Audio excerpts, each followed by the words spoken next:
Why didn't Trump ban TikTok? Like, why didn't that get done? A little bit of bureaucracy. And then, frankly, you had senior leaders in the administration who didn't want to close the deal out. There were a couple of us advocating for it, and we ran into a buzzsaw. CEO and co-founder. Joe Lonsdale is the founding partner of ABC. Palantir co-founder Joe Lonsdale. Secretary Mike Pompeo was an entrepreneur, a congressman. He led the CIA. He ran the State Department under President Trump. What's he think of what's going on in the world today in Russia and Ukraine? The attacks in Iran? What was it like negotiating with dictators around the world? Are we being invaded by aliens with balloons? Let's talk to Secretary Mike Pompeo. Really honored to have Secretary Mike Pompeo with us today. Thank you for joining, Mr. Secretary. Joe, it's great to be with you. We'll have a good time. And you were obviously a former congressman. You were CIA director, Secretary of State, and you have a new book out called Never Give an Inch, Fighting for the America I Love. Yeah, that's right. It's a good read. It's the history of the 4 years, the things we did, both successes and failures, but really how we thought about America. Your show's about American optimism. We believe deeply in this country, and we were working every day to try and make folks a little safer and a little more prosperous. I want to start with a part of your background that's sometimes overlooked. After West Point and Harvard Law, you landed at a big law firm in D.C., but then you left to start an aerospace company in Wichita.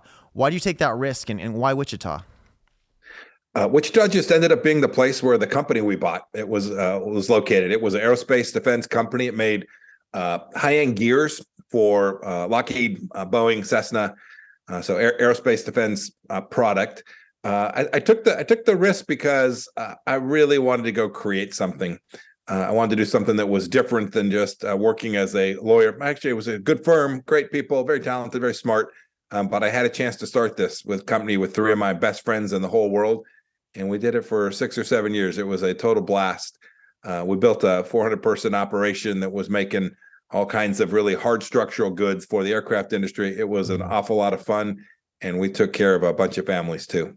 I love that background as a builder. You don't get too many builders running things in DC. You especially don't get too many builders running the State Department. That's an interesting combination. One of my big pet peeves in general is these unaccountable bureaucracies, and it's so hard to deal with them. What did you do to inject some of that business and risk-taking energy into those places when you were there as a leader? Oh my, Joe, it was a mess. At the CIA was actually different. At the CIA, you had risk takers there. You had people that understood how to put projects in place, deliver measurable goods, right? The things we do in the business world. The State Department was fundamentally different than that. 3 unions, civil service rules. You couldn't promote based on merit, right? You couldn't allocate resources. You'd get appropriated funds. You couldn't allocate resources on a risk-adjusted basis. And so we tried to do it culturally. We attempted to focus everyone on the mission. We tried to reward people who were actually delivering on the agenda that we had laid out for them. I must say, Joe, 70,000 people, 1,000 days. I'm not sure I left that place materially better than where I began. We did a lot, but we had to work around and through what was the most resistant, unaccountable bureaucracy that I've ever been a part of. So if you were going to get to do it again, or let's say you're in charge, you're the president now, like what do you do with the State Department? How do you fix these places? Like what can our country do to make these places less dysfunctional? Oh my goodness. Three thoughts that I witnessed. First of all, you got to change. You need legislative change, but you got to change the rules. There should be no government unions. It's a non sequitur. They should have rules where they work at will, just like every other employee. They should be terminable. If they're just not getting it done, you got to go find something better for them to do. Second, you got to get your team on the field. Joe, I came in as Secretary of State roughly 18 months into the administration. We still had massive number of people from the previous administration, and they certainly weren't going to do the things we wanted them to do. And then the last place is you have to be absolutely ruthless in holding these folks accountable with the tools that you are given. And that includes how you hire and train. You would know this, Joe, from the businesses you've been involved in. That's seed corn. The folks you put in the organization today, 10 years from now, are your middle management team, right? They're the folks that are actually executing at scale projects.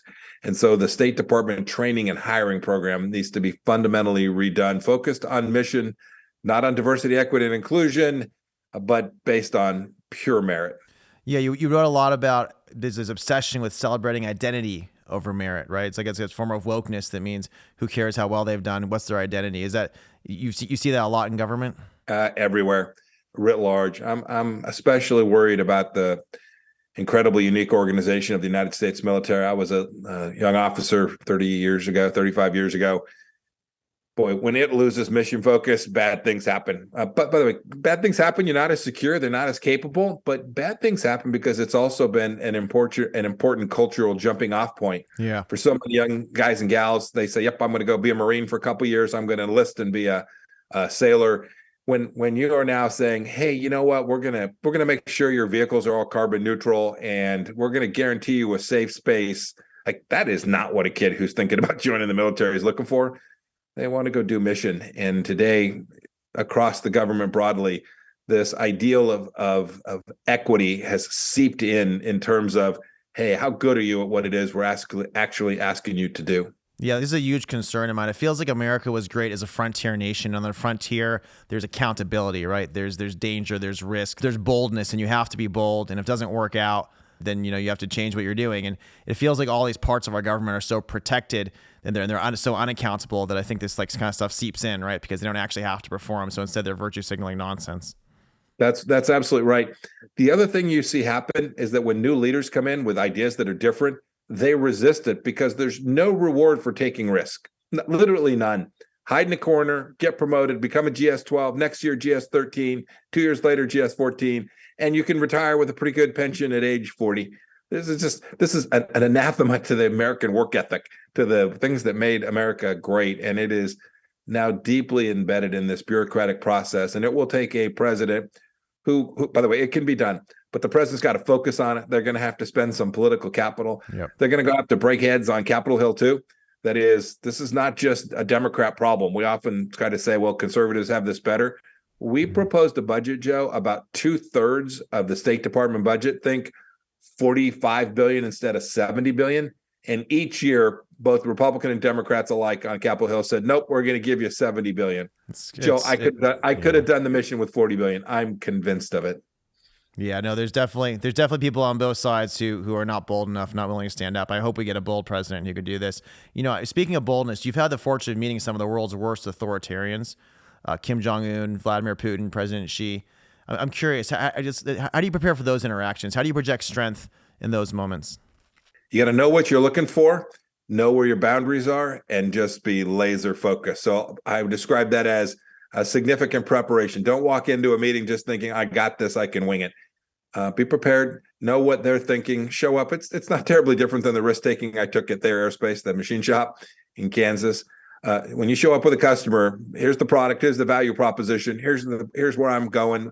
Happy to haggle on price a little bit with you, but I know the worth of what it is I'm delivering. And I had the good fortune, I was America's Secretary of State. So when I was meeting with them, we had a lot of value we could demonstrate to them, and a very capable military to back up that diplomacy. And we always tried to make clear this wasn't about hostility with none of them. We had an objective that we wanted for America. In Afghanistan, we wanted to get out. In Russia, we wanted to make sure their 1,000 nuclear warheads were contained, and we didn't want them to invade Europe. And a longer list for the Chinese Communist Party, but we were pretty clear about our expectations, and we were prepared in each of those meetings. We didn't always succeed, Joe. We didn't get everything we wanted, but there was no ambiguity, and we didn't waste a lot of time sending back really nice notes about a constructive meeting. You game these things out ahead of time. You have different scenarios, different types of things they might ask for, and try to be ready. Were you generally ready for most of what they asked? Was that generally how these things worked? Generally speaking, we were prepared. The team would have done enough work to talk to their team before we showed up, so we kind of knew where the rubber met the road. I would also, Joe, because I was the Secretary of State, I would always also make sure that I had the authority I needed from the president. That is, I knew the boundaries for my negotiating space. So I knew the things I could concede and the places we had to go fight to get what we really needed. So I always felt that we were adequately prepared for those meetings. There are a handful of times somebody comes out of left field and surprises you, and hopefully you can actually turn those into opportunity. So that's interesting, because I always see President Trump as someone who, I get a good intuition, but often shot from the hip. Could you really sit down with him and prepare like all the different boundary scenarios ahead of time? Is that how it could work with him? He wasn't. The process I just described was different from his for sure. He was someone who often operated more by instinct. Yes. But it was also the case that I just knew, right? Like if I sign America up for this, I got to make sure that the boss is on board. And so I was always incredibly diligent. Say, sir, I'm going to meet with so and so. Here's where I think this lands. I may end up in this position that's minus 10%. This position that's plus 5. Good to go with any of those, Mr. President? And he'd say, nope, I don't want you to do that. Or, yeah, that sounds fine. I knew I had my space to go have that conversation. Can you tell us, were there any big surprises in any of these meetings that you can mention? Or maybe, I don't know if it's still secret. Oh, goodness. One that was a big surprise to the downside was in Hanoi. The second time President Trump had a summit with Chairman Kim. Mm-hmm. I speak for myself. I actually believe we had a substantive deal that would have been really good for the whole world and certainly for America. And when we got to Hanoi, I was disappointed understates it. Chairman Kim kind of walked away from what we understood he had agreed to, what he had told me himself. Mm-hmm. And I'd forced the president to travel thousands of miles only to find that this thing fell apart. I take full responsibility for not doing a better job of preparing, but we were really surprised. I think there's someone on his side that had some different incentive or something that just something you guys didn't know. It's hard to know. If you made me guess, what really happened was that the Chinese told him that what he had agreed to was unacceptable to them for a host of reasons. The timing, maybe the magnitude of what they were doing. He may have thought he had full sign-off and authority, but as powerful as Chairman Kim is, he still answers to Xi Jinping in China pretty directly. I always felt like the Chinese keep the North Koreans around in a little bit of a crazier situation because it distracts from a lot of what goes on in China, right? No, I think that's right. I think if we'd have resolved this would have been one less thing for us to suffer from and one less thing we had to focus on, and that would work to their detriment. So I think you've nailed it there. Speaking of China as the big brother in a couple relationships, obviously they're a lot more powerful in a lot of ways than Russia and then Putin. And it feels like they must have had to sign off for Russia to do what they're doing right now. Is that the dynamic that we see in general? Boy, I don't know that they would have signed off on this. It would have been a little more nuanced than that. They certainly would have been prepared, briefed for it. They might have been asked what they thought, but I think Putin had his full intention of doing this, regardless of what Xi Jinping said. But having now failed, having now demonstrably been unable to execute at least the military and diplomatic objectives of the invasion of Europe, I think Xi has even more leverage over Vladimir Putin today. Think energy as their sole customer or near sole customer. A host of places in the diplomatic world where China now has even more capacity to control what Vladimir Putin does going forward. It's energy, it's ag products. They seem to be really dominant here in terms of, I wonder if there's not things they're doing to test and see how the West responds to things that China's interested in and possibly doing later too. One has to assume there's something like this. Yeah, would make perfect sense. I think we'll see more and more of that. We'll see ever closer relationships. Frankly, the Iron Triangle, or if you want to include North Korea, quadrilateral between Iran, Russia, China, and North Korea is likely to get even tighter. Speaking of Russia and Ukraine, at first the U.S. said it would only provide defensive weapons, but now we've sent tanks. They're asking for fighter jets next. The Ukrainian people have obviously fought valiantly, but where is this headed? Like, should we be giving them fighter jets? Should we be negotiating an off-ramp? What's the right direction here? Oh boy, there will be a negotiated solution to this. So we should absolutely all start thinking about what that looks like. I always come at this, Joe, from what's in America's best interest. Our interest is in this thing ending quickly, with Vladimir Putin not in political control of any of the real estate in Europe. Yeah. So to the extent they ask us for tools, not our boys and girls, we ought to provide them. So, we always get focused on hardware. Maybe it's because I was a CI director, but I always think about the information that we can provide them to help them execute this conflict effectively and begin to shape Putin's perception of risk in ways that we have not been able to do so far. And then, the Ukrainians and the Russians will all have to find a place which they can get to. And our ask in that conversation should be very clearly a clean line that is demarcated, and I'll call it permanency, knowing full well that there's no such thing in permanency, but something that isn't 2 years or 4 years of a ceasefire, but rather something that creates a boundary there where we're not right back in this soup just a handful of years It from feels now. like you have to at least give Putin something that at least feels a little bit like some sort of a win. Otherwise, he's just totally toast and he can't give up. But it's also no, I don't want to give him a win. He's a jerk and he's a bad guy. So it seems like a really hard thing to get right here. That's why it's still going on, and why it's my expectation it goes on for a while. But if you read much history, certainly history of Europe, exhaustion takes place. And what seems impossible on Wednesday, a month from now, 2 months, 6 months from now, is plausible. That's been the case in each of the previous conflicts. I think of the time when I was a young soldier. I was patrolling. Joe, I'm not sure what happened there. Sorry about that. I think it was Xi Jinping. He took you offline. It's possible. That's okay. You were saying when you were a young soldier. I think you were saying. I was just saying, yeah. So, I left Germany in October of '89, 2 weeks before the wall came down. I'd been patrolling that wall for 3 years. We had no hint that this was going to happen. I suspect that there will come a day when we'll all be surprised, and they'll find a way to an accommodation that works for everyone there. And the only way to drive that is we ought to provide the Ukrainians with the things they're prepared to fight and die with. And if we do that, we're more likely to get to that day more quickly. And that matters to America an awful lot. No, it does. And, speaking also of recent events, it appears Israel recently took out some Iranian drone factories that were supplying drones to Russia. How significant is that development? Yeah, big deal. I don't know the scope of the damage that they did to the facility or that was done to the facility. But as a CI director, I was very involved in lots of the work that was done alongside of Mossad to make sure that we helped our friends in Israel and protected America too. So we'll see. We'll see if they were able to slow that program down. The heck of the thing is, Joe, with any of these, it's temporary. They'll find a way. They'll find a workaround. They'll rebuild. They're pretty damn creative and pretty persistent. Let's talk about one of the most optimistic foreign policy achievements of the past several decades, which was the Abraham Accords. Yeah, how did the foreign policy establishment miss this, and how did your team make it happen? Goodness, they missed it because they were in the rut. They were in the can't do nothing until Palestine is solved. And they missed what was happening in Gulf Arab states. And so it wasn't just my team. It was Jared Kushner, Steve Mnuchin. There were a whole bunch of hands that made it happen. All the leaders, Prime Minister Netanyahu and President Trump, all came together. We just decided, look, let's see if there's a way to work through this. Let's see if we can't satisfy the requirements of these Gulf Arab states to make it in their best interest to make peace with Israel. And it took us, 3 years or so to fight our way through that and to figure it out. But ultimately, they concluded, as in any deal, every party's got to think they improved their lie. Yep. And we ultimately got to a place where that history, that overlay of, boy, we'll have riots in the Arab street if we make peace with Israel, came to be seen as hollow. And these leaders stood up. The United States was with them. We provided the assurances they needed. And we made it less likely. Here's the best news from my perspective, Joe. We made it less likely that some young man or some young lady will ever have to fight and die in the Middle East. I love it. No, that's right.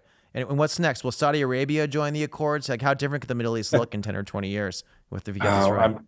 I think so. I'm praying that they all do. We were, less talked about, as we were working with the large Muslim countries in Asia as well. We often think about Israel and the Muslim nations of the Gulf, but we shouldn't forget that Islam's biggest adherents sit in Indonesia, Pakistan, Malaysia, places in Southeast Asia, and we were working on them. I hope they will all find their way to say, look, this is silly to not recognize a sovereign nation. I think Israel is not in our country's best interest, and they'll find a way to battle the domestic demons that they've had, the domestic challenges they've had, and get to the right outcome.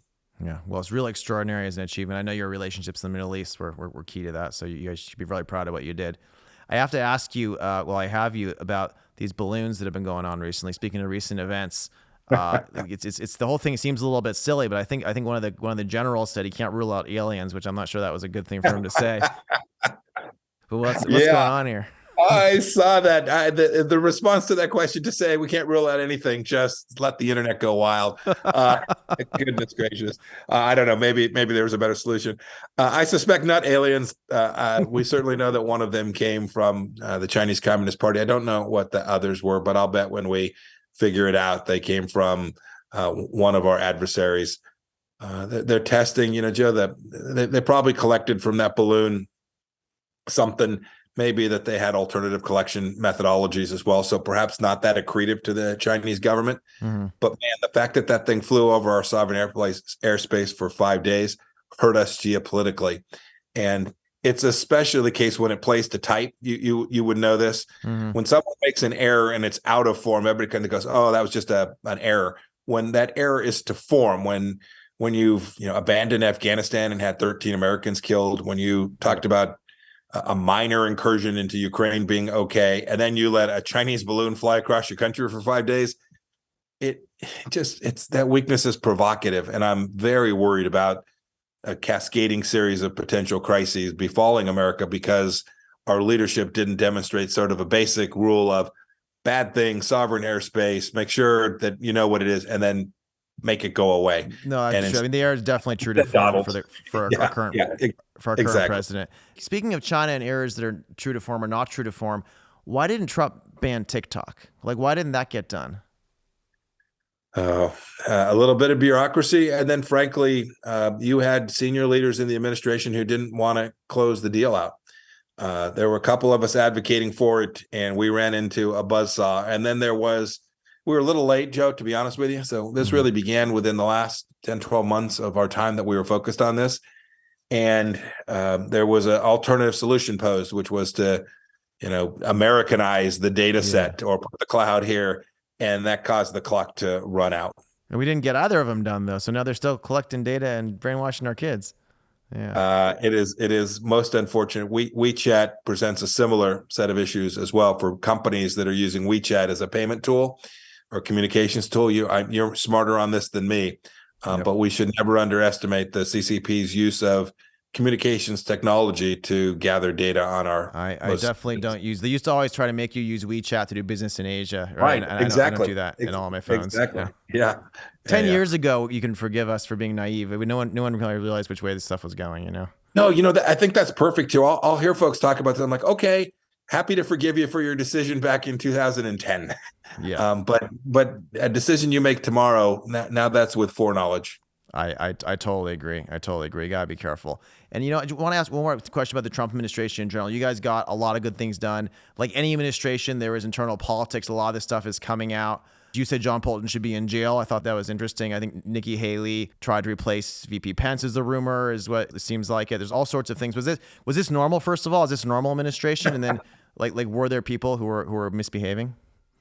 I don't know normal. I've only been in one. I've read the books. There's often a lot of noise. Rumsfeld and Weinberger and the gang always seemed like they were running around battling.